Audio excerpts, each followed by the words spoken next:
Tatlong dahilan kung bakit minsan di ka matanggap ng mga tao sa paligid mo. Kung bakit minsan yung circle na gusto mong pasukan, di ka nila ma-accept. Tara, pag-usapan natin yan dito sa DJ Mark Talks. Pero bago lahat, pasok ko muna yung intro ko.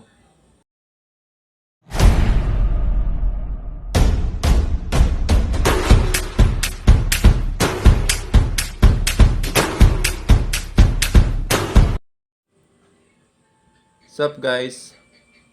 So nakita nyo naman kanina sa intro natin kung ano yung topic natin ngayon. Kung bakit minsan, masakit man pero hindi ka matanggap ng mga tao sa paligid mo. Or bakit minsan, kapag kami gusto kang pasukan na group, or gusto mong kaibiganin, hindi ka nila matanggap. Bibigyan ko kayo ng tatlong dahilan kung bakit. Again, opinion ko lang naman ito. So kayo na bahala kung anong magiging reaction nyo.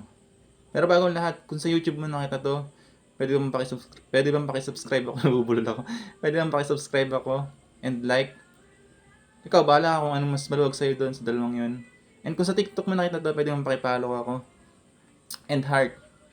Again, kung saan ka gusto, kung saan ka komportable. At last, kung sa page mo nakita, pwede bang pakilike ang aking page? Follow? Again, kung saan ka komportable. Yun. Gawin mo lang kung anong saan mong trip. Okay, balik na tayo sa topic natin. Mabilisan lang to.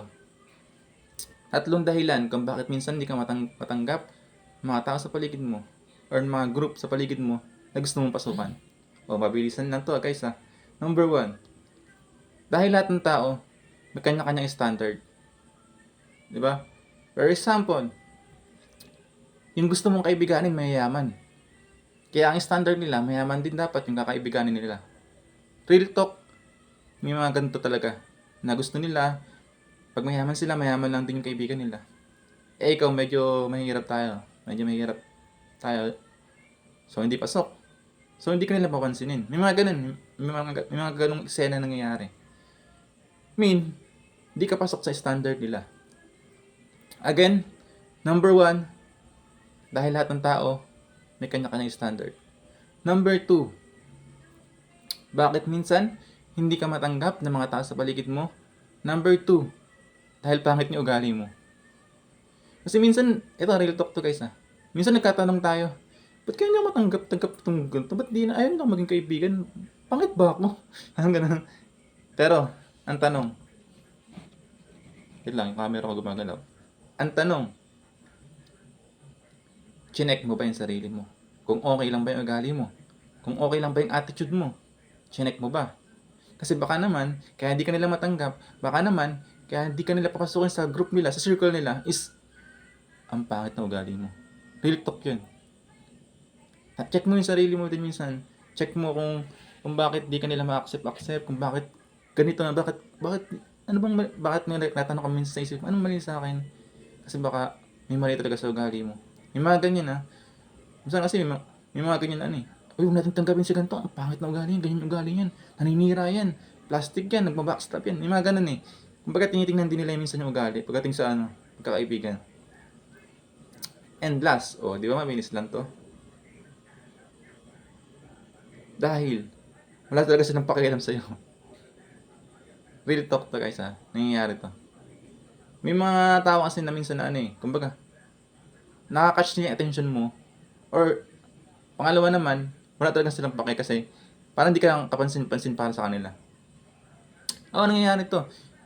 May mga sinamahan din ako mga kaibigan na ganito na pinakalala ko ng ganito sa isang kaibigan niya. Si Raymark. Yan. Okay, fine. Tapos di ka napapansinin.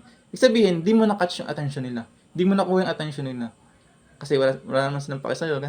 Parang hindi ka kuha mo yung attention nila. Ganun. Parang, hindi ko nakukuha yung attention nito. Hindi mo nakukuha ang gulo. Hindi mo nakukuha yung attention nila kasi yan. Or hindi ka nila trip ganun.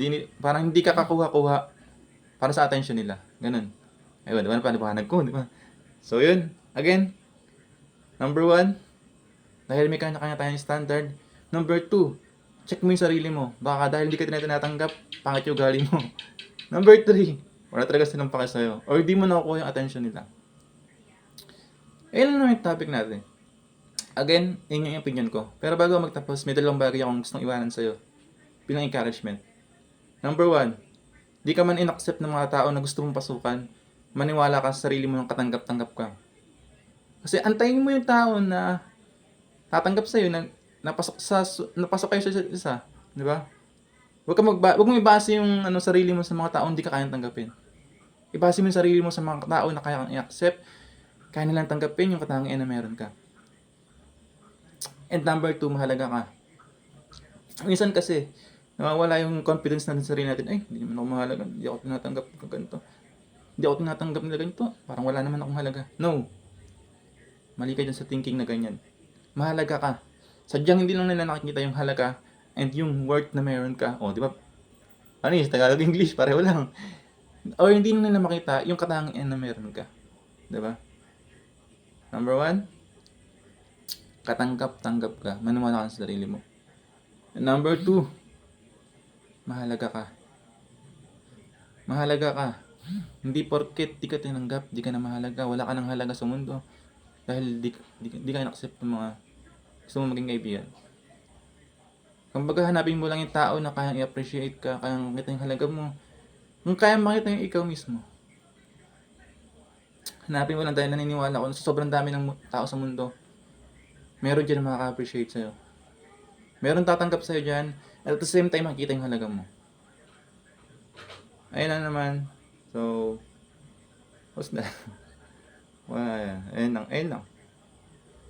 Ayun lang yung topic natin for today. So, thank you sa pag-watch. God bless. Magandang araw. Bye-bye.